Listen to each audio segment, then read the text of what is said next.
Create new file.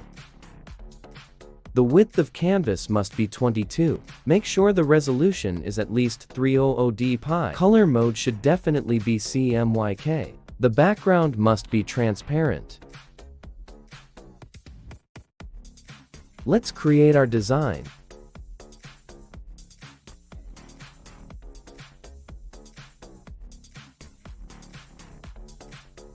Select all layer and click on Merge Layers. Select pixels of your entire design. Create a new spot channel under the Channels tab. The channel name must be W1.